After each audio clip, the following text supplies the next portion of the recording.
ਸਤਿ ਸ਼੍ਰੀ ਅਕਾਲ ਜੀ, ਤੁਸੀਂ ਦੇਖ ਰਹੇ ਹੋ ਪੰਜਾਬ ਮੇਲ USA TV। ਮੈਂ ਹਾਂ ਬਰਨ ਕੌਰ ਮਾਨ। ਖਬਰਾਂ ਦੇ ਬ੍ਰਿਟਨ ਵਿੱਚ ਤੁਹਾਡਾ ਸਵਾਗਤ।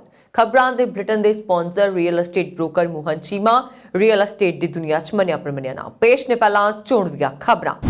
ਨਿਊਯਾਰਕ ਵਿੱਚ ਸਿੱਖ ਟੈਕਸੀ ਡਰਾਈਵਰ ਨਾਲ ਕੁੱਟਮਾਰ ਅਤੇ ਖਿੱਚ-ਤੂ ਕਰਨ ਵਾਲਾ ਹਮਲਾਵਰ ਗ੍ਰਿਫਤਾਰ। ਉਸ ਤੇ ਨਫ਼ਰਤ ਅਪਰਾਧ ਦੇ ਲਗਾਏ ਗਏ ਨੇ ਦੋਸ਼। ਵਾਈਡਨ ਫੈਡਰਲ ਰਿਜ਼ਰਵ ਦੇ ਬੋਰਡ ਲਈ ਗੈਰ ਗੋਰੀ ਔਰਤ ਸਮੇਤ 3 ਨੂੰ ਕਰਨਗੇ ਨਾਮਜ਼ਦ। ਗੌਰ ਸਿਟੀ ਭਾਰਤ ਵਿੱਚ ਨਵੇਂ ਅਮਰੀਕੀ ਰਾਜਦੂਤ ਨਾਮਜ਼ਦ। ਅਮਰੀਕਾ ਵਿੱਚ ਕਰੋਨਾ ਮਰੀਜ਼ਾਂ ਦੇ ਇਲਾਜ ਲਈ ਸੱਦੀ ਜਾ ਸਕਦੀ ਹੈ ਫੌਜ। ਚੋਰੀ ਦੇ ਐਪਲ ਉਤਪਾਦ ਆਨਲਾਈਨ ਵੇਚਣ ਦੇ ਦੋਸ਼। ਭਾਰਤੀ ਅਮਰੀਕੀ ਨੂੰ ਹੋਈ 66 ਮਹੀਨਿਆਂ ਦੀ ਜੇਲ੍ਹ। ਪਾਸਪੋਰਟ ਧੋਖਾਧੜੀ ਦੇ ਮਾਮਲੇ ਵਿੱਚ ਕੈਨੇਡਾ 'ਚ ਭਾਰਤੀ ਔਰਤ ਨੂੰ 6 ਮਹੀਨੇ ਦੀ ਕੈਦ। ਉੱਤਰੀ ਕੋਰੀਆ ਨੇ ਨਵੀਂ ਪਾਬੰਦੀਆਂ ਲਗਾਉਣ ਤੇ ਵੀ ਅਮਰੀਕੀ ਰਾਸ਼ਟਰਪਤੀ ਤੇ ਨਿਸ਼ਾਨਾ ਸਾਧਿਆ। ਦਾਗੀਆਂ 2 ਮਿਜ਼ਾਈਲਾਂ। ਟਰੂਡੋ ਸਰਕਾਰ ਨੇ ਕੈਨੇਡੀਅਨ ਟਰੱਕ ਡਰਾਈਵਰਾਂ ਨੂੰ ਦਿੱਤੀ ਰਾਹਤ। ਤੇ ਹੁਣੇ ਨਾ ਖਬਰਾਂ ਦਾ ਵਿਸਥਾਰ।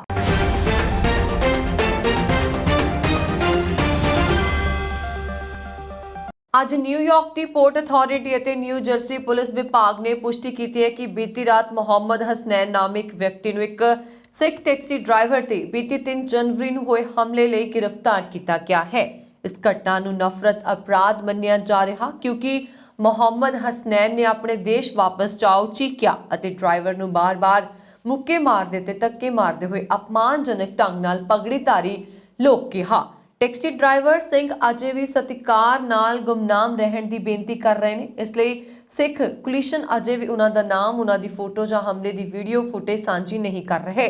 ਸਿੱਖ coalition legal director Amrit Kaur ਆਕਰੇ ਨੇ ਕਿਹਾ ਕਿ ਅਸੀਂ ਪੋਰਟ ਅਥਾਰਟੀ, ਪੁਲਿਸ ਵਿਭਾਗ ਅਤੇ ਕੁਈਨਜ਼ ਜ਼ਿਲ੍ਹਾ ਅਟਾਰਨੀ ਦਫ਼ਤਰ ਦੇ ਇਸ ਕੇਸ ਤੇ ਤੁਰੰਤ ਕਾਰਵਾਈ ਕਰਨ ਲਈ ਧੰਨਵਾਦੀ ਹਾਂ ਅਤੇ ਇਹ ਮੰਨਣ ਲਈ ਕਿ ਸ੍ਰੀ ਸਿੰਘ ਤੇ ਹੋਏ ਹਮਲੇ ਵਿੱਚ ਸਪਸ਼ਟ ਸਿੱਖ ਵਿਰੋਧੀ ਪੱਖਪਾਤ ਸ਼ਾਮਲ ਹੈ ਅਤੇ ਉਸ ਨੂੰ ਇਹ ਕੇਸ ਕਾਨੂੰਨ ਲਾਗੂ ਕਰਨ ਵਾਲੇ ਇੱਕ ਕਿਸਮ ਦੇ ਹਮਲਿਆਂ ਦੇ ਸਾਰੇ ਵੇਰਵਿਆਂ ਨੂੰ ਸਾਂਝਾ ਕਰਨ ਦੀ ਮਹੱਤਤਾ ਨੂੰ ਦਰਸਾਉਂਦਾ ਹੈ। ਅਪਰਾਧੀਆਂ ਨੂੰ ਉਹਨਾਂ ਦੀਆਂ ਕਾਰਵਾਈਆਂ ਅਤੇ ਉਹਨਾਂ ਦੀਆਂ ਨਫ਼ਰਤ ਭਰੀਆਂ ਪ੍ਰੇਰਨਾਵਾਂ ਦੋਵਾਂ ਲਈ ਜਵਾਬਦੇਹ ਠਹਿਰਾਉਣਾ ਪਏਗਾ ਅਤੇ ਉਹ ਕੱਟੜਤਾ ਨੂੰ ਦਰਸਾਉਣ ਦਾ ਸਭ ਤੋਂ ਸਪਸ਼ਟ ਤਰੀਕਾ ਹੈ ਅਤੇ ਹਿੰਸਾ ਜੋ ਇਸ ਨੂੰ ਬਲਦੀ ਹੈ ਸਾਡੇ ਸਿੱਖ ਭਾਈਚਾਰਿਆਂ ਵਿੱਚ ਕੋਈ ਵੀ ਥਾਂ ਨਹੀਂ ਹੈ।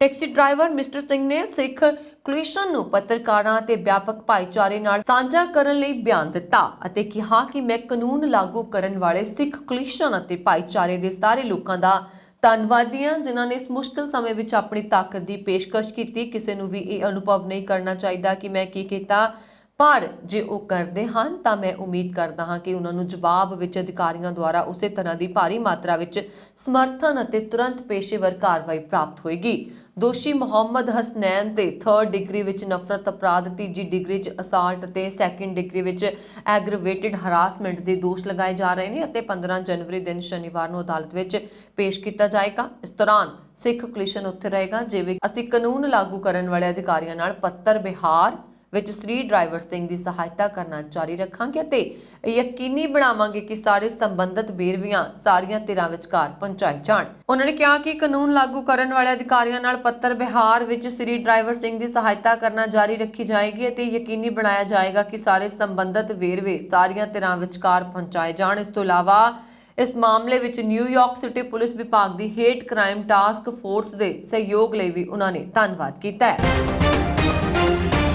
ਅਮਰੀਕਾ ਦੇ ਰਾਸ਼ਟਰਪਤੀ ਜੋ ਬਾਈਡਨ ਫੈਡਰਲ ਰਿਜ਼ਰਵ ਦੇ ਬੋਰਡ ਆਫ ਗਵਰਨਰਜ਼ ਲਈ 3 ਲੋਕਾਂ ਨੂੰ ਨਾਮਜ਼ਦ ਕਰਨਗੇ ਜਿਨ੍ਹਾਂ ਵਿੱਚ ਸਾਬਕਾ ਉੱਚ ਰੈਗੂਲੇਟਰੀ ਅਧਿਕਾਰੀ ਸਾਰਾਹ ਬਲੂਮ ਰਸਕਿਨ ਅਤੇ ਲੀਜ਼ਾ ਕੁਕ ਸ਼ਾਮਲ ਨੇ। ਜੇਕਰ ਲੀਜ਼ਾ ਕੁਕ ਇਸ ਅਹੁਦੇ ਲਈ ਚੁਣੀ ਜਾਂਦੀ ਹੈ ਤਾਂ ਉਹ ਫੈਡਰਲ ਰਿਜ਼ਰਵ ਦੀ ਗਵਰਨਰ ਵਜੋਂ ਸੇਵਾ ਕਰਨ ਵਾਲੀ ਪਹਿਲੀ ਗੈਰ ਗੋਰੀ ਔਰਤ ਹੋਏਗੀ। ਇਸ ਫੈਸਲੇ ਤੋਂ ਜਾਣੂ ਇੱਕ ਵਿਅਕਤੀ ਨੇ ਆਪਣਾ ਨਾਮ ਗੁਪਤ ਰੱਖਣ ਦੀ ਬੇਨਤੀ ਕਰਦਿਆਂ ਵੀਰਵਾਰ ਨੂੰ ਦੱਸਿਆ ਕਿ ਬਾਈਡਨ ਉੱਤਰੀ ਕੈਰੋਲੀਨਾ ਦੇ ਡੇਵਿਡਸਨ ਕਾਲਜ ਦੇ ਫੈਕਲਟੀ ਦੇ ਡੀਨ ਅਤੇ ਸਾਬਕਾ ਸੰਘੀ ਖੋਜੀ ਅਤੇ ਅਰਥ ਸ਼ਾਸਤਰੀ ਫਿਲਿਪ ਜੇਫਰਸ ਨੂੰ ਵੀ ਨਾਮਜ਼ਦ ਕਰਨਗੇ। ਇਹਨਾਂ ਵਿੱਚੋਂ 3 ਨਾਮਾਂ ਲਈ ਸੈਨੇਟ ਤੋਂ ਮਨਜ਼ੂਰੀ ਲੈਣੀ ਪਏਗੀ। ਰਸਕਿਨ ਹਾਰਵਰਡ ਸਿੱਖਿਅਤ ਅਟਾਰਨੀ ਹੈ ਅਤੇ ਉਸਨੇ 2010 ਤੋਂ 2014 ਤੱਕ ਫੈਡਰਲ ਦੇ 7 ਮੈਂਬਰੀ ਬੋਰਡ ਵਿੱਚ ਸੇਵਾ ਕੀਤੀ ਹੈ। ਸਾਬਕਾ ਰਾਸ਼ਟਰਪਤੀ ਬਰਾਕ ਓਬਾਮਾ ਨੇ ਉਦੋਂ ਉਸ ਨੂੰ ਵਿਭਾਗ ਵਿੱਚ ਉਪ ਖਜ਼ਾਨਾ ਸਕੱਤਰ ਵਜੋਂ ਸੇਵਾ ਕਰਨ ਲਈ ਚੁਣਿਆ ਸੀ। ਫੈਡਰਲ ਗਵਰਨਰ ਚੋਣ ਦੇ ਨਾਤੇ ਰਸਕਿਨ, ਕੁਕ ਅਤੇ ਜੇਫਰਸਨ ਨੂੰ ਫੈਡਰਲ ਨੀਤੀ ਨਿਰਮਾਣ ਕਮੇਟੀ ਦੀਆਂ ਹਰ ਸਾਲ 8 ਮੀਟਿੰਗਾਂ ਵਿੱਚ ਵਿਆਜ ਦਰ ਨੀਤੀ ਦੇ ਫੈਸਲਿਆਂ ਤੇ VOTING ਕਰਾਉਣੀ ਹੋਏਗੀ ਜਿਸ ਵਿੱਚ 12 ਖੇਤਰੀ ਸੰਘੀ ਬੈਂਕ ਪ੍ਰਧਾਨ ਵੀ ਸ਼ਾਮਲ ਹੋਣਗੇ। ਅਮਰੀਕੀ ਰਾਸ਼ਟਰਪਤੀ ਜੋ ਬਾਈਡਨ ਨੇ ਲਾਸ ਏਂਜਲਸ ਦੇ ਮੇਅਰ ਐਰਿਕ ਗਾਰੇਸਟੀ ਨੂੰ ਭਾਰਤ ਵਿੱਚ ਨਵਾਂ ਰਾਜਦੂਤ ਨਿਯੁਕਤ ਕੀਤਾ ਹੈ। ਅਮਰੀਕੀ ਸੈਨੇਟ ਦੀ ਵਿਦੇਸ਼ ਮਾਮਲਿਆਂ ਦੀ ਕਮੇਟੀ 12 ਜਨਵਰੀ ਨੂੰ ਉਹਨਾਂ ਦੀ ਨਿਯੁਕਤੀ ਦੀ ਪੁਸ਼ਟੀ ਕਰੇਗੀ। ਜੇਕਰ ਸੈਨੇਟ ਵੱਲੋਂ ਮਨਜ਼ੂਰੀ ਦਿੱਤੀ ਜਾਂਦੀ ਹੈ ਤਾਂ 50 ਸਾਲਾ ਗਾਰੇਸਟੀ ਮੌਜੂਦਾ ਅਮਰੀਕੀ ਰਾਜਦੂਤ ਕੇਨੇਥ ਜਸਟਰ ਦੀ ਥਾਂ ਲੈਣਗੇ। ਇਸ ਜ਼ਿੰਮੇਵਾਰੀ ਨੂੰ ਸਵੀਕਾਰ ਕਰਦਿਆਂ ਗਾਰੇਸਟੀ ਨੇ ਭਾਰਤ ਵਿੱਚ ਰਾਜਦੂਤ ਨਿਯੁਕਤ ਕੀਤੇ ਜਾਣ ਤੇ ਖੁਸ਼ੀ ਜਤਾਈ ਹੈ। 12 ਜਨਵਰੀ ਨੂੰ ਅਮਰੀਕਾ ਦੇ ਸਮੇਂ ਮੁਤਾਬਕ ਸਵੇਰੇ 9 ਵਜੇ ਸੈਨੇਟ ਦੀ ਕਮੇਟੀ ਉਹਨਾਂ ਦੀ ਨਿਯੁਕਤੀ ਦੇ ਪ੍ਰਸਤਾਵ ਤੇ ਵੋਟ ਕਰੇਗੀ। ਗਾਰੇਸਟੀ ਦਾ ਨਾਮ ਸ਼ੁੱਕਰਵਾਰ ਨੂੰ ਰਾਸ਼ਟਰਪਤੀ ਬਾਈਡਨ ਦੁਆਰਾ ਪ੍ਰਸਤਾਵਿਤ ਕੀਤਾ ਗਿਆ ਸੀ। ਅਮਰੀਕੀ ਸੰਸਦ ਦੇ ਉੱਪਰਲੇ ਸਦਨ ਸੈਨੇਟ ਤੋਂ ਮਨਜ਼ੂਰੀ ਮਿਲਣ ਤੋਂ ਬਾਅਦ 50 ਸਾਲਾ ਗਾਰੇਸਟੀ ਮੌਜੂਦਾ ਰਾਜਦੂਤ ਕੇਨੇਥ ਜਸਟਰ ਦੀ ਥਾਂ ਲੈਣਗੇ। ਲਾਸ ਏਂਜਲਸ ਦੇ ਮੇਅਰ ਐਰਿਕ ਗਾਰੇਸਟੀ ਨੇ ਇਸ ਸੰਬੰਧੀ ਟਵੀਟ ਕੀਤਾ ਹੈ। ਆਪਣੇ ਟਵੀਟ ਵਿੱਚ ਉਹਨਾਂ ਨੇ ਲਿਖਿਆ ਹੈ ਕਿ ਰਾਸ਼ਟਰਪਤੀ ਜੋ ਬਾਈਡਨ ਨੇ ਮੈਨੂੰ ਭਾਰਤ ਵਿੱਚ ਅਮਰੀਕੀ ਰਾਜਦੂਤ ਵਜੋਂ ਸੇਵਾ ਕਰਨ ਲਈ ਨਾਮਜ਼ਦ ਕੀਤਾ ਹੈ। ਮੈਂ ਇਸ ਨਿਯੁਕਤੀ ਨੂੰ ਸਵੀਕਾਰ ਕਰਕੇ ਬਹੁਤ ਮਾਣ ਮਹਿਸੂਸ ਕਰ ਰਿਹਾ ਹਾਂ। ਸਾਬਕਾ ਅਮਰੀਕੀ ਰਾਸ਼ਟਰਪਤੀ ਡੋਨਾਲਡ ਟਰੰਪ ਦੇ ਕਾਰਜਕਾਲ ਦੌਰਾਨ ਕੇਨੇਥ ਜਸਟਰ ਨੂੰ ਭਾਰਤ ਵਿੱਚ ਅਮਰੀਕੀ ਰਾਜਦੂਤ ਨਿਯੁਕਤ ਕੀਤਾ ਗਿਆ ਸੀ। ਵਾਈਟ ਹਾਊਸ ਨੇ ਕਈ ਹੋਰ ਰਾਜਦੂਤਾਂ ਦੇ ਨਾਲ ਗਾਰੇਸਟੀ ਦੀ ਨਾਮਜ਼ਦਗੀ ਦਾ ਐਲਾਨ ਕੀਤਾ ਹੈ। ਗਾਰੇਸਟੀ 2013 ਤੋਂ ਲਾਸ ਏਂਜਲਸ ਦੇ ਮੇਅਰ ਨੇ। ਉਹ ਲਾਸ ਏਂਜਲਸ ਮੈਟਰੋ ਦੀ ਜ਼ਿੰਮੇਵਾਰੀ ਵੀ ਸੰਭਾਲ ਰਹੇ ਨੇ। ਉਹ C40 ਸੰਸਥਾ ਨੂੰ ਵੀ ਸੰਭਾਲਦੇ ਨੇ। ਇਸ ਵਿੱਚ ਦੁਨੀਆ ਦੇ 97 ਸਭ ਤੋਂ ਵੱਡੇ ਸ਼ਹਿਰ ਸ਼ਾਮਲ ਨੇ। ਇਹ ਸੰਸਥਾ ਜਲਵਾਯੂ ਸੰਬੰਧੀ ਕੰਮ ਕਰਦੀ ਹੈ। ਐਰਿਕ ਨੇ US ਨੇਵੀ ਰਿਜ਼ਰਵ ਕੰਪੋਨੈਂਟ ਵਿੱਚ 12 ਸਾਲਾਂ ਤੱਕ ਸੇਵਾ ਵੀ ਕੀਤੀ ਹੈ। ਓਮਿਕਰੋਨ ਦਾ ਕਹਿਰ ਲਗਾਤਾਰ ਵੱਧਦਾ ਜਾ ਰਿਹਾ ਹੈ ਅਤੇ ਪਿਛਲੇ 24 ਘੰਟਿਆਂ ਦੌਰਾਨ ਦੁਨੀਆ ਭਰ ਵਿੱਚ 31,54,000 ਨਵੇਂ ਮਰੀਜ਼ ਸਾਹਮਣੇ ਆਏ ਨੇ, ਜਦਕਿ 7,211 ਜਾਣਿਆਂ ਨੇ ਦਮ ਤੋੜ ਦਿੱਤਾ। ਅਮਰੀਕਾ ਵਿੱਚ ਹਾਲਾਤ ਨੂੰ ਦੇਖਦਿਆਂ ਬਾਈਡਨ ਸਰਕਾਰ ਨੇ ਕਿਹਾ ਕਿ ਜ਼ਰੂਰਤ ਮਹਿਸੂਸ ਹੋਈ ਤਾਂ ਟੈਸਟਿੰਗ ਅਤੇ ਇਲਾਜ ਵਿੱਚ ਮਦਦ ਲਈ ਫੌਜ ਨੂੰ ਬੁਲਾਇਆ ਜਾਏਗਾ। ਉਧਰ ਫਰਾਂਸ ਵਿੱਚ ਪ੍ਰਾਇਮਰੀ ਸਕੂਲ ਬੰਦ ਕਰਨ ਦੀ ਮੰਗ ਕਰ ਰਹੇ ਅਧਿਆਪਕ ਹੜਤਾਲ ਤੇ ਚਲੇ ਗਏ ਨੇ। ਫਰਾਂਸ ਦੇ ਟੀਚਰਾਂ ਦਾ ਕਹਿਣਾ ਹੈ ਕਿ ਕਰੋਨਾ ਦੇ ਵੱਧਦੇ ਮਾਮਲਿਆਂ ਦੇ ਮੱਦੇਨਜ਼ਰ ਸਰਕਾਰ ਬਿਹਤਰ ਉਪਾਅ ਕਰਨ ਵਿੱਚ ਨਾਕਾਮ ਰਹੀ ਹੈ। ਇੱਕ ਹੜਤਾਲ ਵਿੱਚ ਪ੍ਰਾਇਮਰੀ ਸਕੂਲਾਂ ਦੇ 75% ਅਤੇ ਸੈਕੰਡਰੀ ਸਕੂਲਾਂ ਦੇ 62% ਅਧਿਆਪਕਾਂ ਨੇ ਸ਼ਮੂਲੀਅਤ ਕੀਤੀ ਹੈ। ਫਰਾਂਸ ਵਿੱਚ ਵੀਰਵਾਰ ਨੂੰ 3,05,000 ਨਵੇਂ ਮਰੀਜ਼ ਸਾਹਮਣੇ ਆਏ, ਜਦਕਿ 225 ਜਾਣਿਆਂ ਦੀ ਮੌਤ ਹੋਈ ਹੈ। ਇੱਕ ਭਾਰਤੀ ਅਮਰੀਕੀ ਨੂੰ ਚੋਰੀ ਦੇ ਐਪਲ ਉਤਪਾਦਾਂ ਨੂੰ ਖਰੀਦਣ ਅਤੇ ਫਿਰ ਉਹਨਾਂ ਨੂੰ ਆਨਲਾਈਨ ਵੇਚਣ ਦੇ ਦੋਸ਼ ਵਿੱਚ 66 ਮਹੀਨਿਆਂ ਦੀ ਜੇਲ੍ਹ ਦੀ ਸਜ਼ਾ ਸੁਣਾਈ ਗਈ ਹੈ। ਇਹ ਉਤਪਾਦ ਅਮਰੀਕਾ ਦੇ ਨਿਊ ਮੈਕਸੀਕੋ ਸੂਬੇ ਵਿੱਚ ਸਥਾਨਕ ਅਮਰੀਕੀ ਸਕੂਲੀ ਬੱਚਿਆਂ ਲਈ ਬਣਾਏ ਗਏ ਸਨ। ਇਸ ਸਜ਼ਾ ਤੋਂ ਇਲਾਵਾ US ਜ਼ਿਲ੍ਹਾ ਜੱਜ ਕੈਥਰੀਨ ਸੀ ਬਲੈਕ ਨੇ ਕੋਲੋਰਾਡੋ ਦੇ ਔਰੋਰਾ ਵਸਨੀਕ ਸੌਰਵ ਚਾਵਲਾ ਨੂੰ ਮੁਆਵਜ਼ੇ ਵਜੋਂ ਅੰਦਰੂਨੀ ਮਾਲੀਆ ਸੇਵਾ ਨੂੰ $7,13,619 ਅਮਰੀਕੀ ਡਾਲਰ ਅਦਾ ਕਰਨ ਦਾ ਵੀ ਨਿਰਦੇਸ਼ ਦਿੱਤਾ ਹੈ। ਮੈਰੀਲੈਂਡ ਜ਼ਿਲ੍ਹੇ ਦੇ ਅਮਰੀਕੀ ਅਟਾਰਨੀ ਦਫ਼ਤਰ ਦੇ ਬੁੱਧਵਾਰ ਦੇ ਇੱਕ ਬਿਆਨ ਅਨੁਸਾਰ ਉਸ ਨੂੰ ਉਸ ਆਦੇਸ਼ ਤੇ ਦਸਤਖਤ ਕਰਨ ਲਈ ਵੀ ਕਿਹਾ ਗਿਆ ਹੈ। ਅਦਾਲਤੀ ਦਸਤਾਵੇਜ਼ਾਂ ਦੇ ਅਨੁਸਾਰ ਚਾਵਲਾ ਨੇ ਕ੍ਰਿਸਟੀ ਸਟਾਕ ਤੋਂ ਐਪਲ ਉਤਪਾਦ ਖਰੀਦੇ ਸਨ। ਅਦਾਲਤ ਨੇ ਸਟਾਕ ਨੂੰ ਵੀ 18 ਮਹੀਨਿਆਂ ਦੀ ਜੇਲ੍ਹ ਦੀ ਸਜ਼ਾ ਸੁਣਾਈ ਹੈ, ਜਿਸ ਨੇ 2013 ਤੋਂ 2018 ਦਰਮਿਆਨ 3,000 ਆਈਪੋਡ ਚੋਰੀ ਕਰਨ ਦੀ ਗੱਲ ਮੰਨੀ ਹੈ। ਬਿਆਨ ਮੁਤਾਬਕ ਚਾਵਲਾ ਦੇ ਸਹਿਯੋਗੀ ਜੇਮਸ ਬੇਡਰ ਨੂੰ ਵੀ 1 ਸਾਲ 1 ਦਿਨ ਜੇਲ੍ਹ ਸਜ਼ਾ ਸੁਣਾਈ ਗਈ ਹੈ। ਪਾਸਪੋਰਟ ਧੋਖਾਧੜੀ ਦੇ ਮਾਮਲੇ ਵਿੱਚ ਦੋਸ਼ੀ ਠਹਿਰਾਈ ਭਾਰਤੀ ਨਾਗਰਿਕ ਸਪਨਾ ਕਪੂਰ ਨੂੰ ਕੈਨੇਡੀਅਨ ਅਦਾਲਤ ਵੱਲੋਂ 179 ਦਿਨ ਕੈਦ ਦੀ ਸਜ਼ਾ ਸੁਣਾਈ ਗਈ ਹੈ। BC ਦੀ ਸੁਪਰੀਮ ਕੋਰਟ ਵੱਲੋਂ ਸੁਣਾਏ ਫੈਸਲੇ ਮੁਤਾਬਕ ਸਤੰਬਰ 2017 ਵਿੱਚ ਆਪਣੇ 3 ਮਹੀਨੇ ਦੇ ਬੱਚੇ ਦਾ ਪਾਸਪੋਰਟ ਬਣਵਾਉਣ ਪੁੱਜੀ ਸਪਨਾ ਕਪੂਰ ਉਸ ਵੇਲੇ ਕੁਝ ਦਿਨ ਪਹਿਲਾਂ ਹੀ ਆਪਣੇ ਪਤੀ ਤੋਂ ਵੱਖ ਹੋਈ ਸੀ ਅਤੇ ਪਾਸਪੋਰਟ ਅਰਜ਼ੀ ਤੇ ਉਸਨੇ ਆਪਣੇ ਪਤੀ ਦੇ ਜਾਲੀ ਦਸਤਖਤ ਕੀਤੇ। ਸਪਨਾ ਕਪੂਰ ਅਤੇ ਉਸਦੇ ਪਤੀ ਸੋਨਮ ਮੱਕੜ ਵਿਚਾਲੇ ਵਿਆਹੁਤਾ ਰਿਸ਼ਤਾ ਸਿਰਫ 16 ਮਹੀਨੇ ਤੱਕ ਚੱਲ ਸਕਿਆ। ਜੂਨ 2017 ਵਿੱਚ ਦੋਹਾਂ ਦੇ ਘਰ ਬੱਚੇ ਨੇ ਜਨਮ ਲਿਆ ਤੇ ਸਤੰਬਰ 2017 ਦੇ ਸ਼ੁਰੂ ਵਿੱਚ ਦੋਨੋਂ ਜਾਣੇ ਵੱਖ ਹੋ ਗਏ। ਉੱਤਰ ਕੋਰੀਆ ਨੇ ਸ਼ੁੱਕਰਵਾਰ ਨੂੰ ਨਵੀਆਂ ਪਾਬੰਦੀਆਂ ਦੀਆਂ ਧੱਜੀਆਂ ਉਡਾਉਂਦੇ ਹੋਏ ਟ੍ਰੇਨ ਜ਼ਰੀਏ 2 ਮਿਜ਼ਾਈਲਾਂ ਦਾਗਦੇ ਹੋਏ ਅਮਰੀਕਾ ਨੂੰ ਵੱਡਾ ਝਟਕਾ ਦਿੱਤਾ ਹੈ। ਸਥਾਨਕ ਮੀਡੀਆ ਨੇ ਸ਼ਨੀਚਰਵਾਰ ਨੂੰ ਇਸ ਦੀ ਜਾਣਕਾਰੀ ਦਿੱਤੀ। ਦੱਖਣੀ ਕੋਰੀਆ ਦੀ ਸੈਨਾ ਨੇ ਕਿਹਾ ਕਿ ਉੱਤਰ ਕੋਰੀਆ ਦੁਆਰਾ ਸ਼ੁੱਕਰਵਾਰ ਦੁਪਹਿਰ ਨੂੰ 2 ਛੋਟੀ ਦੂਰੀ ਦੀ ਬੈਲਿਸਟਿਕ ਮਿਜ਼ਾਈਲ ਦਾ ਪ੍ਰੀਖਣ ਕੀਤਾ ਗਿਆ। ਦੋਵੇਂ ਮਿਜ਼ਾਈਲਾਂ ਟ੍ਰੇਨ ਦੇ ਜ਼ਰੀਏ ਦਾਗੀਆਂ ਗਈਆਂ ਸਨ। ਇਸ ਦੇ ਕੁਝ ਹੀ ਘੰਟੇ ਬਾਅਦ ਉੱਤਰ ਕੋਰੀਆ ਨੇ ਅਮਰੀਕਾ ਤੇ ਨਵੀਂ ਪਾਬੰਦੀਆਂ ਨੂੰ ਤੋੜਨ ਦੇ ਲਈ ਉਕਸਾਉਣ ਦਾ ਦੋਸ਼ ਲਗਾਇਆ। ਉੱਤਰ ਕੋਰੀਆ ਨੇ ਸਤੰਬਰ 2021 ਵਿੱਚ ਪਹਿਲੀ ਵਾਰ ਕਿਸੇ ਟ੍ਰੇਨ ਨਾਲ ਮਿਜ਼ਾਈਲ ਦਾ ਪ੍ਰੀਖਣ ਕੀਤਾ ਸੀ। ਉੱਤਰ ਕੋਰੀਆ ਨੇ ਉਸਦੇ ਪ੍ਰੀਖਣ ਨੂੰ ਲੈ ਕੇ ਦੇਸ਼ ਤੇ ਨਵੀਂ ਪਾਬੰਦੀ ਲਗਾਉਣ ਦੇ ਲਈ ਅਮਰੀਕੀ ਰਾਸ਼ਟਰਪਤੀ ਜੋ ਬਾਈਡਨ ਦੇ ਪ੍ਰਸ਼ਾਸਨ ਤੇ ਨਿਸ਼ਾਨਾ ਸਾਧਿਆ। ਅਤੇ ਚੇਤਾਇਆ ਕਿ ਜੇਕਰ ਅਮਰੀਕਾ ਆਪਣੇ ਟਕਰਾਅ ਵਾਲੇ ਰੁਖ ਤੇ ਕਾਇਮ ਰਹਿੰਦਾ ਹੈ ਤਾਂ ਉਸ ਦੇ ਖਿਲਾਫ ਸਖਤ ਕਾਰਵਾਈ ਕੀਤੀ ਜਾਏਗੀ। ਦੂਜੇ ਪਾਸੇ ਦੱਖਣੀ ਕੋਰੀਆ ਅਤੇ ਜਾਪਾਨ ਦੇ ਅਧਿਕਾਰੀਆਂ ਨੇ ਕਿਹਾ ਕਿ ਉੱਤਰ ਕੋਰੀਆ ਨੇ ਘੱਟੋ-ਘੱਟ ਇੱਕ ਬੈਲਿਸਟਿਕ ਮਿਜ਼ਾਈਲ ਦਾ ਪ੍ਰੀਖਣ ਕੀਤਾ ਹੈ। ਇਸ ਮਹੀਨੇ ਇਹ ਤੀਜੀ ਵਾਰ ਹੈ ਜਦੋਂ ਉੱਤਰ ਕੋਰੀਆ ਨੇ ਮਿਜ਼ਾਈਲ ਪ੍ਰੀਖਣ ਕੀਤਾ ਹੈ। ਅਮਰੀਕਾ ਦੇ ਜੋ ਬਾਈਡਨ ਪ੍ਰਸ਼ਾਸਨ ਨੇ ਉੱਤਰ ਕੋਰੀਆ ਦੇ ਮਿਜ਼ਾਈਲ ਪ੍ਰੀਖਣਾਂ ਕਰਕੇ ਉਸ ਉੱਪਰ ਨਵੀਆਂ ਪਾਬੰਦੀਆਂ ਲਗਾਈਆਂ ਨੇ ਅਤੇ ਸਮਝਿਆ ਜਾਂਦਾ ਹੈ ਕਿ ਇਹ ਪ੍ਰੀਖਣ ਉਹਨਾਂ ਪਾਬੰਦੀਆਂ ਦੇ ਜਵਾਬ ਵਿੱਚ ਹੀ ਕੀਤਾ ਗਿਆ ਹੈ।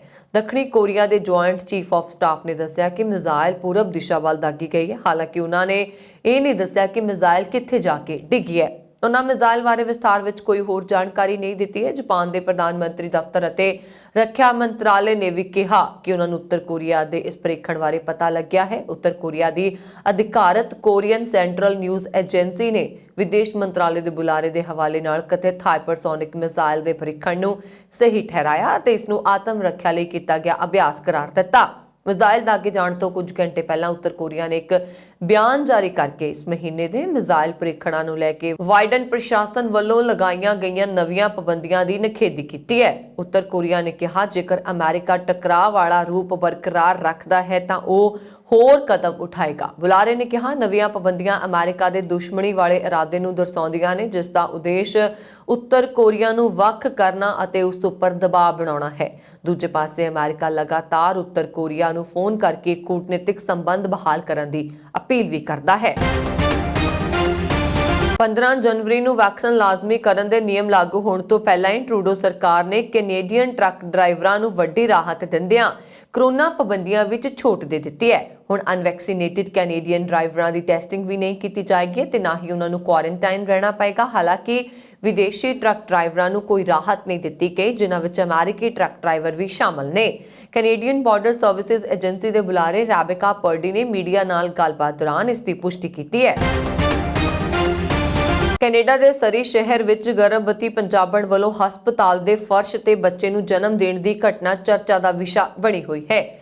ਇੰਨੀਆਂ ਸਹੂਲਤਾਂ ਵਾਲੇ ਮੁਲਕ ਵਿੱਚ ਅਜਿਹੀ ਘਟਨਾ ਆਉਣ ਮਗਰੋਂ ਫਰੇਜ਼ਰ ਹੈਲਥ ਨੇ ਮੁਆਫੀ ਮੰਗਦਿਆਂ ਕਿਹਾ ਕਿ ਮਾਮਲੇ ਦੀ ਤਹਿਕੀਕਾਤ ਕੀਤੀ ਜਾ ਰਹੀ ਹੈ। ਸਿਟੀ ਨਿਊਜ਼ ਦੀ ਰਿਪੋਰਟ ਮੁਤਾਬਕ ਪਵਨਦੀਪ ਕੌਰ ਸਮਰਾ ਨੂੰ ਜਨੇਪੇ ਦਾ ਦਰਦ ਹੋਣ ਤੇ ਪਹਿਲੀ ਵਾਰ 25 ਦਸੰਬਰ ਨੂੰ ਹਸਪਤਾਲ ਲਿਆਂਦਾ ਗਿਆ ਸੀ। ਹਸਪਤਾਲ ਵਾਲਿਆਂ ਨੇ 2 ਘੰਟੇ ਨਿਗਰਾਨੀ ਕਰਨ ਮਗਰੋਂ ਪਵਨਦੀਪ ਨੂੰ ਘਰ ਭੇਜ ਦਿੱਤਾ, ਪਰ ਦਰਦ ਹੋਰ ਵਧਣ ਤੇ ਉਹ ਆਪਣੇ ਪਤੀ ਗੁਰਦੀਪ ਸਿੰਘ ਨਾਲ ਮੁੜ ਹਸਪਤਾਲ ਆ ਗਈ।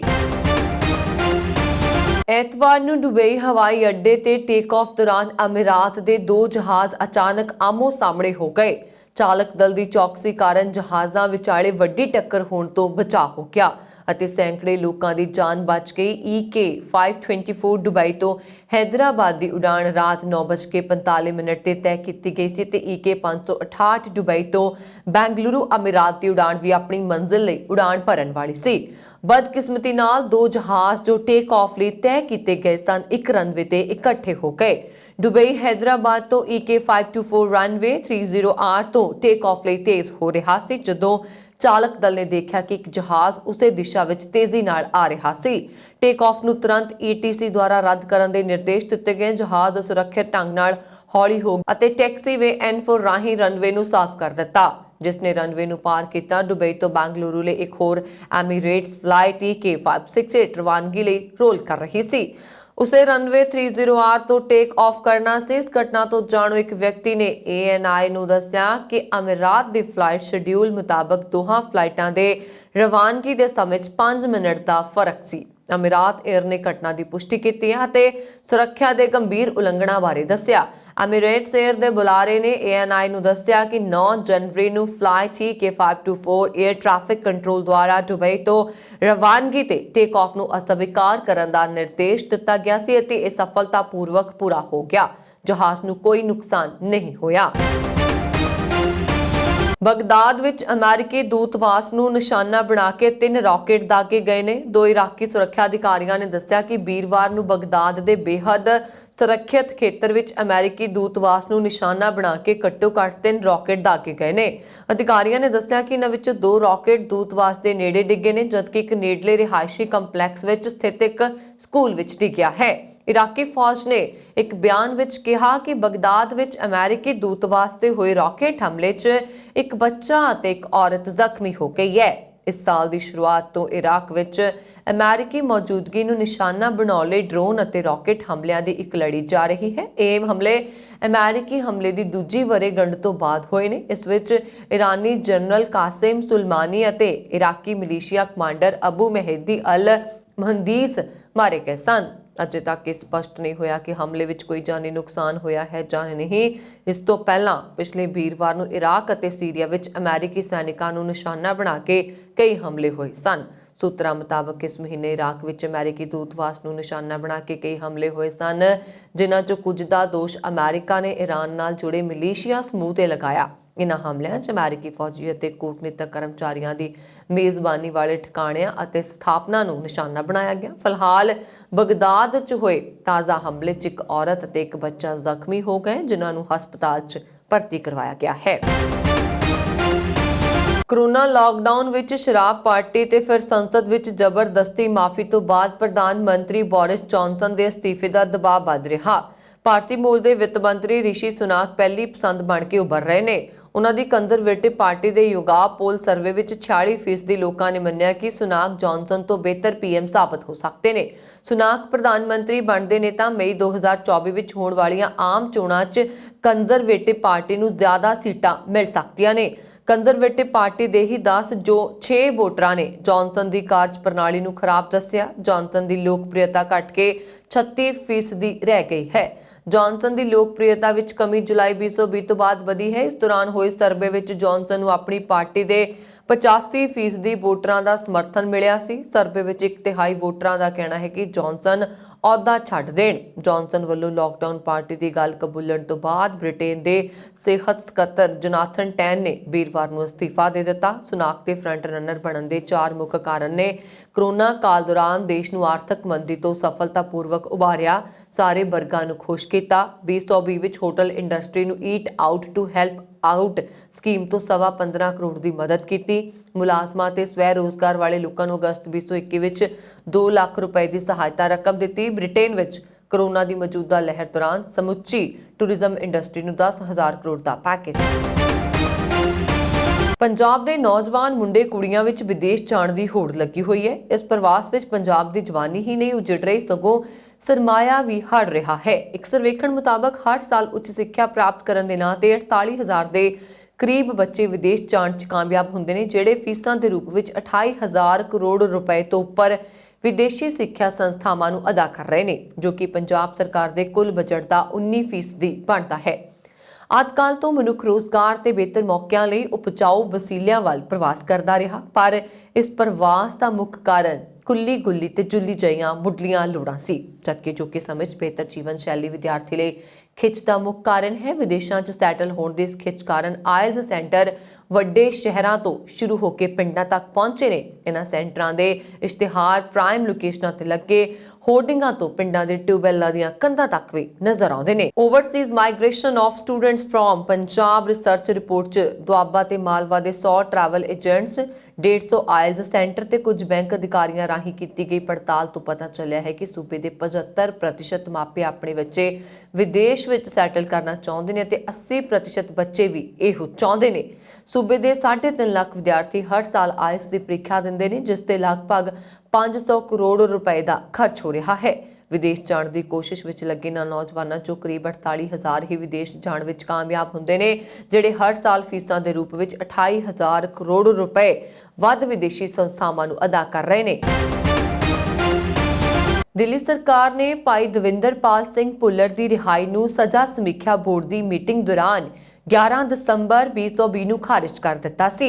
ਇਸ ਗੱਲ ਦਾ ਖੁਲਾਸਾ ਸਿਆਸੀ ਸਿੱਖ ਕੈਦੀ ਰਿਹਾਈ ਮੋਰਚਾ ਦੇ ਆਗੂਆਂ ਨੇ ਮੀਡੀਆ ਨਾਲ ਗੱਲਬਾਤ ਕਰਦੇ ਹੋਏ ਕੀਤਾ। ਰਿਹਾਈ ਮੋਰਚਾ ਦੇ ਅਤਰਿੰਗ board member doctor ਪਰਮਿੰਦਰਪਾਲ Singh, Avtar Singh ਕਾਲਕਾ, ਚਮਨ ਸਿੰਘ ਸ਼ਾਹਪੁਰਾ, ਇਕਬਾਲ ਸਿੰਘ ਤੇ ਦਲਜੀਤ ਸਿੰਘ ਨੇ ਦੱਸਿਆ ਕਿ ਦਿੱਲੀ ਸਕੱਤਰੇਤ ਵਿਖੇ ਦਿੱਲੀ ਦੇ ਮੁੱਖ ਮੰਤਰੀ ਅਰਵਿੰਦ ਕੇਜਰੀਵਾਲ ਦੀ ਅਗਵਾਈ ਹੇਠ ਹੋਈ ਮੀਟਿੰਗ ਦੌਰਾਨ ਇਹ ਫੈਸਲਾ ਹੋਇਆ ਸੀ। इस मीटिंग में दिल्ली के गृह मंत्री सतिंदर जैन, दिल्ली सरकार के प्रमुख सकत्तर BS Bhalla, director general jail Sandeep Goyal, प्रमुख सकत्तर संजय कुमार अग्रवाल, वधीक जिला जज सतीश कुमार, डायरैक्टर समाज कल्याण विभाग रश्मि सिंह और DSP राजेश देव शामिल सन। ਰਿਹਾਈ ਮੋਰਚੇ ਆਗੂਆਂ ਨੇ ਕਿਹਾ ਕਿ ਇੱਕ ਪਾਸੇ ਕੇਂਦਰ ਸਰਕਾਰ ਭਾਈ ਭੁੱਲਰ ਦੀ ਰਿਹਾਈ ਲਈ ਗੁਰੂ ਨਾਨਕ ਸਾਹਿਬ ਜੀ ਦੀ 550ਵੇਂ ਪ੍ਰਕਾਸ਼ ਪੁਰਬ ਮੌਕੇ ਅਕਤੂਬਰ 2019 ਵਿੱਚ ਨੋਟੀਫਿਕੇਸ਼ਨ ਜਾਰੀ ਕਰਦੀ ਹੈ, ਪਰ ਦਸੰਬਰ 2019 ਵਿੱਚ ਦਿੱਲੀ ਸਰਕਾਰ ਇਸ ਰਿਹਾਈ ਮਤੇ ਨੂੰ ਨਜ਼ਰਅੰਦਾਜ਼ ਕਰਦੇ ਹੋਏ ਭਾਈ ਭੁੱਲਰ ਨੂੰ ਰਾਸ਼ਟਰ ਵਿਰੋਧੀ ਅੱਤਵਾਦੀ ਗਰਦਾਨਦੇ ਹੋਏ ਸਮੇਂ ਤੋਂ ਪਹਿਲਾਂ ਉਹਨਾਂ ਦੀ ਰਿਹਾਈ ਦੇ ਮਤੇ ਨੂੰ ਰੱਦ ਕਰ ਦਿੰਦੀ ਹੈ। ਇਸ ਨਾਲ ਕੇਜਰੀਵਾਲ ਦਾ ਸਿੱਖ ਵਿਰੋਧੀ ਚਿਹਰਾ ਉਜਾਗਰ ਹੋ ਗਿਆ। ਜੇਕਰ 25 ਸਾਲ ਦੀ ਸਜ਼ਾ ਕੱਟਣ ਦੇ ਬਾਵਜੂਦ ਭਾਈ ਭੁੱਲਰ ਰਿਹਾਈ ਦੇ ਲਾਇਕ ਨਹੀਂ ਤਾਂ ਇਸ ਤੋਂ ਵੱਡੀ ਤਰਾਸਦੀ ਹੋਰ ਕੋਈ ਨਹੀਂ ਹੋ ਸਕਦੀ। ਫਿਰੋਜ਼ਪੁਰ ਰੋਡ ਤੋਂ ਦਿੱਲੀ ਰੋਡ ਨੂੰ ਜਾਣ ਵਾਲੇ ਲੱਡੋਵਾਲ ਬਾਈਪਾਸ ਤੇ ਟੋਲ ਟੈਕਸ ਦੀ ਵਸੂਲੀ ਸ਼ੁਰੂ ਹੋ ਗਈ ਹੈ। ਹੁਣ ਫਿਰੋਜ਼ਪੁਰ ਰੋਡ ਤੋਂ ਜਲੰਧਰ ਵੱਲ ਜਾਣ ਵਾਲਿਆਂ ਨੂੰ 2 ਥਾਵਾਂ ਤੇ ਟੋਲ ਟੈਕਸ ਦੇਣਾ ਪਏਗਾ। ਇਸੇ ਤਰ੍ਹਾਂ ਜਲੰਧਰ ਤੋਂ ਫਿਰੋਜ਼ਪੁਰ ਰੋਡ ਵੱਲ ਆਉਣ ਵਾਲੇ ਲੋਕਾਂ ਨੂੰ ਦੁੱਗਣਾ ਟੋਲ ਟੈਕਸ ਦੇਣਾ ਪਏਗਾ। National highway authority of India ਵੱਲੋਂ ਟੋਲ ਪਲਾਜ਼ਾ 15 ਦਸੰਬਰ ਤੋਂ ਸ਼ੁਰੂ ਕਰਨਾ ਸੀ, ਪਰ ਕਿਸਾਨਾਂ ਦੇ ਰੋਸ ਕਾਰਨ ਇਸ ਨੂੰ ਚਾਲੂ ਨਹੀਂ ਕੀਤਾ ਗਿਆ। NHAI ਨੇ ਹੁਣ ਟੋਲ ਸ਼ੁਰੂ ਕਰ ਦਿੱਤਾ ਹੈ। ਕਾਰ ਚਾਲਕਾਂ ਨੂੰ ਇੱਥੋਂ ਨਿਕਲਣ ਤੇ 35 ਰੁਪਏ ਦਾ ਟੋਲ ਟੈਕਸ ਦੇਣਾ ਹੋਏਗਾ। ਫਿਰੋਜ਼ਪੁਰ ਰੋਡ ਤੋਂ ਲਾਡੋਵਾਲ ਟੋਲ ਪਲਾਜ਼ਾ ਤੱਕ ਬੜੇ ਬਾਈਪਾਸ ਦਾ ਨਿਰਮਾਣ ਮਾਰਚ 2021 ਵਿੱਚ ਮੁਕੰਮਲ ਹੋ ਗਿਆ ਸੀ, ਪਰ ਕਿਸਾਨਾਂ ਦੇ ਰੋਸ ਕਾਰਨ ਇਹ ਟੋਲ ਪਲਾਜ਼ਾ ਚਾਲੂ ਨਹੀਂ ਹੋ ਸਕਿਆ। 14 ਦਸੰਬਰ ਤੱਕ NHAI ਇਹ ਟੋਲ ਪਲਾਜ਼ਾ ਤਿਆਰ ਕਰ ਲਿਆ ਸੀ, ਕਿਉਂਕਿ ਉਸ ਤੋਂ ਪਹਿਲਾਂ ਹੀ ਕਿਸਾਨਾਂ ਦਾ ਅੰਦੋਲਨ ਖਤਮ ਹੋ ਗਿਆ ਸੀ, ਪਰ ਕਿਸਾਨ ਵਧੇ ਹੋਏ ਟੋਲ ਟੈਕਸ ਦਾ ਭੁਗਤਾਨ ਕਰਨ ਲਈ ਤਿਆਰ ਨਹੀਂ ਸਨ। ਇਸ ਕਾਰਨ ਲਾਡੋਵਾਲ ਟੋਲ ਪਲਾਜ਼ਾ ਵੀ ਕਈ ਦਿਨਾਂ ਤੋਂ ਬੰਦ ਰਿਹਾ। ਦੁਨੀਆ ਦੇ ਨੰਬਰ 1 ਟੈਨਿਸ ਖਿਡਾਰੀ ਨੋਵਾਕ ਜੋਕੋਵਿਚ ਨੂੰ ਆਸਟ੍ਰੇਲੀਆ ਵਿੱਚ ਦੂਜੀ ਵਾਰ ਹਿਰਾਸਤ ਵਿੱਚ ਲਿਆ ਗਿਆ। ਆਸਟ੍ਰੇਲੀਆਈ ਸਰਕਾਰ ਨੇ ਦੂਜੀ ਵਾਰ ਉਹਨਾਂ ਦਾ ਵੀਜ਼ਾ ਰੱਦ ਕਰ ਦਿੱਤਾ ਸੀ। ਇਸ ਦੇ ਖਿਲਾਫ ਜੋਕੋਵਿਚ ਨੇ ਆਸਟ੍ਰੇਲੀਆਈ ਅਦਾਲਤ ਵਿੱਚ ਅਪੀਲ ਕੀਤੀ ਸੀ ਅਤੇ ਹੁਣ ਸੁਣਵਾਈ ਤੋਂ ਪਹਿਲਾਂ ਉਹਨਾਂ ਨੂੰ ਮੁੜ ਤੋਂ ਹਿਰਾਸਤ ਵਿੱਚ ਲਿਆ ਗਿਆ ਹੈ। ਜੋਕੋਵਿਚ ਦੇ ਵਕੀਲ ਨੇ ਇਹ ਜਾਣਕਾਰੀ ਦਿੱਤੀ ਹੈ। ਹੁਣ ਆਸਟ੍ਰੇਲੀਆਈ ਅਦਾਲਤ ਇਹ ਤੈਅ ਕਰੇਗੀ ਕਿ ਜੋਕੋਵਿਚ ਕੋਰੋਨਾ ਦਾ ਟੀਕਾ ਲਗਵਾਏ ਬਗੈਰ ਆਸਟ੍ਰੇਲੀਆ ਵਿੱਚ ਰਹਿ ਸਕਦੇ ਨੇ ਜਾਂ ਨਹੀਂ। ਇਸ ਤੋਂ ਪਹਿਲਾਂ ਆਸਟ੍ਰੇਲੀਆਈ ਇਮੀਗ੍ਰੇਸ਼ਨ ਮੰਤਰੀ ਐਲੈਕਸ ਹੌਕ ਨੇ ਦੂਜੀ ਵਾਰ ਨੋਵਾਕ ਜੋਕੋਵਿਚ ਦਾ ਵੀਜ਼ਾ ਰੱਦ ਕਰਦੇ ਹੋਏ ਕਿਹਾ ਕਿ ਉਹਨਾਂ ਨੇ ਜਨਹਿਤ ਵਿੱਚ ਇਹ ਕਦਮ ਚੁੱਕਿਆ ਹੈ। ਜੋਕੋਵਿਚ ਦੇ ਵਕੀਲ ਨੇ ਇਸ ਮਾਮਲੇ ਤੇ ਕਿਹਾ ਕਿ ਆਸਟ੍ਰੇਲੀਆਈ ਸਰਕਾਰ ਦਾ ਇਹ ਫੈਸਲਾ ਤਰਕਹੀਣ ਹੈ। ਇਸ ਦੇ ਖਿਲਾਫ ਅਦਾਲਤ ਵਿੱਚ ਅਪੀਲ ਕੀਤੀ ਗਈ ਹੈ। ਸ਼ਨੀਚਰਵਾਰ ਅਤੇ ਐਤਵਾਰ ਨੂੰ ਇਸ ਤੇ ਸੁਣਵਾਈ ਹੋਏਗੀ। ਆਸਟ੍ਰੇਲੀਅਨ ਓਪਨ ਵਿੱਚ ਮੁੱਖ ਦੌਰ ਦੀ ਸ਼ੁਰੂਆਤ 17 ਜਨਵਰੀ ਤੋਂ ਹੋ ਰਹੀ ਹੈ। ਇਸ ਵਿੱਚ ਹਿੱਸਾ ਲੈਣ ਦੇ ਲਈ ਜੋਕੋਵਿਚ ਨੂੰ ਸੋਮਵਾਰ ਤੱਕ ਟੂਰਨਾਮੈਂਟ ਦੇ ਨਾਲ ਜੁੜਨਾ ਹੋਏਗਾ। ਨੋਵਾਕ ਜੇਕਰ ਅਦਾਲਤ ਵਿੱਚ ਇਹ ਕੇਸ ਹਾਰ ਜਾਂਦੇ ਨੇ ਤਾਂ ਉਹਨਾਂ ਦਾ ਵੀਜ਼ਾ ਰੱਦ ਹੋਏਗਾ ਅਤੇ ਅਗਲੇ 3 ਸਾਲ ਦੇ ਲਈ ਉਹ ਆਸਟ੍ਰੇਲੀਆ ਦਾ ਵੀਜ਼ਾ ਬੈਨ ਕੀਤਾ ਜਾ ਸਕਦਾ ਹੈ। ਜੋਕੋਵਿਚ ਨੇ ਹੁਣ ਤੱਕ ਕੋਰੋਨਾ ਦੀ ਵੈਕਸੀਨ ਨਹੀਂ ਲਗਾਈ ਹੈ। ਆਸਟ੍ਰੇਲੀਆ ਵਿੱਚ ਵੈਕਸੀਨ ਨੂੰ ਲੈ ਕੇ ਨਿਯਮ ਸਖਤ ਨੇ। ਜੋਕੋਵਿਚ ਨੇ ਮੈਡੀਕਲ ਪਰੇਸ਼ਾਨੀ ਦਾ ਹਵਾਲਾ ਦਿੰਦੇ ਹੋਏ ਕਿਹਾ ਸੀ ਕਿ ਉਹ ਫਿਲਹਾਲ ਵੈਕਸੀਨ ਨਹੀਂ ਲਗਵਾ ਸਕਦੇ। ਇਸ ਆਧਾਰ ਤੇ ਉਹਨਾਂ ਆਸਟ੍ਰੇਲੀਅਨ ਓਪਨ ਵਿੱਚ ਖੇਡਣ ਦੀ ਛੋਟ ਮਿਲ ਗਈ ਸੀ, ਲੇਕਿਨ ਜੋਕੋਵਿਚ ਦੇ ਆਸਟ੍ਰੇਲੀਆ ਪੁੱਜਣ ਤੋਂ ਬਾਅਦ ਉਹਨਾਂ ਕੋਲ ਮੈਡੀਕਲ ਪਰੇਸ਼ਾਨੀ ਦੇ ਸਬੂਤ ਮੰਗੇ ਗਏ। ਇੱਥੇ ਉਹਨਾਂ ਵੱਲੋਂ ਕਿਹਾ ਗਿਆ ਕਿ 16 ਦਸੰਬਰ ਨੂੰ ਹੀ ਉਹਨਾਂ ਨੂੰ ਕੋਰੋਨਾ ਹੋਇਆ ਸੀ, ਜਿਹੇ ਵਿੱਚ ਉਹ ਫਿਲਹਾਲ ਵੈਕਸੀਨ ਨਹੀਂ ਲਗਵਾ ਸਕਦੇ। ਇਸ ਤੋਂ ਬਾਅਦ ਉਹਨਾਂ ਏਅਰਪੋਰਟ ਤੇ ਹੀ ਰੋਕ ਲਿਆ ਗਿਆ ਤੇ ਉਹਨਾਂ ਦਾ ਵੀਜ਼ਾ ਰੱਦ ਕਰ ਦਿੱਤਾ ਗਿਆ। ਇਸ ਤੋਂ ਬਾਅਦ ਮਾਮਲਾ ਕੋਰਟ ਵਿੱਚ ਗਿਆ। ਸੁਣਵਾਈ ਤੋਂ ਬਾਅਦ ਜੋਕੋਵਿਚ ਨੂੰ ਸਹੀ ਠਹਿਰਾਇਆ ਗਿਆ। ਇਸ ਨਾਲ ਖੇਡਣ ਦਾ ਰਸਤਾ ਸਾਫ਼ ਹੋ ਚੁੱਕਾ ਸੀ। ਹੁਣ ਆਸਟ੍ਰੇਲੀਆਈ ਸਰਕਾਰ ਨੇ ਦੂਜੀ ਵਾਰ ਵੀਜ਼ਾ ਰੱਦ ਕਰ ਦਿੱਤਾ ਹੈ ਅਤੇ ਮੁੜ ਤੋਂ ਹਿਰਾਸਤ ਵਿੱਚ ਲੈ ਲਿਆ। ਜੋਕੋਵਿਚ ਦੇ ਮਾਮਲੇ ਤੇ ਅਦਾਲਤ ਵਿੱਚ ਸੁਣਵਾਈ ਹੋਣੀ ਹੈ, ਲੇਕਿਨ 17 ਜਨਵਰੀ ਤੋਂ ਸ਼ੁਰੂ ਹੋ ਰਹੇ ਟੂਰਨਾਮੈਂਟ ਵਿੱਚ ਉਹਨਾਂ ਦਾ ਖੇਡਣਾ ਲਗਭਗ ਨਾਮੁਮਕਿਨ ਹੈ। ਦੱਸਦੇ ਚੱਲੀਏ ਕਿ ਵਿਕਟੋਰੀਆ ਸਰਕਾਰ ਨੇ 17 ਜਨਵਰੀ ਤੋਂ ਸ਼ੁਰੂ ਹੋ ਰਹੇ ਆਸਟ੍ਰੇਲੀਆਈ ਓਪਨ ਵਿੱਚ ਸਿਰਫ ਉਹਨਾਂ ਖਿਡਾਰੀਆਂ, ਅਧਿਕਾਰੀਆਂ ਅਤੇ ਦਰਸ਼ਕਾਂ ਨੂੰ ਐਂਟਰੀ ਦੀ ਆਗਿਆ ਦਿੱਤੀ ਹੈ ਜਿਨ੍ਹਾਂ ਨੇ ਕੋਰੋਨਾ ਦੇ ਦੋਵੇਂ ਟੀਕੇ ਲਗਵਾ ਲਏ ਨੇ। ਇਸ ਤਰ੍ਹਾਂ ਹੁਣ ਤੱਕ ਦੀਆਂ ਖਬਰਾਂ ਮੈਨੂੰ ਵਰੁਣ ਕੌਰ ਮਾਨ ਨੂੰ ਦਿਓ ਆਗਿਆ। ਹੋਰ ਖਬਰਾਂ ਦੇ ਲਈ ਸਾਡਾ YouTube ਚੈਨਲ ਪੰਜਾਬ ਮੇਲ USA TV ਜ਼ਰੂਰ ਸਬਸਕ੍ਰਾਈਬ ਕਰੋ। ਸਤਿ ਸ਼੍ਰੀ ਅਕਾਲ।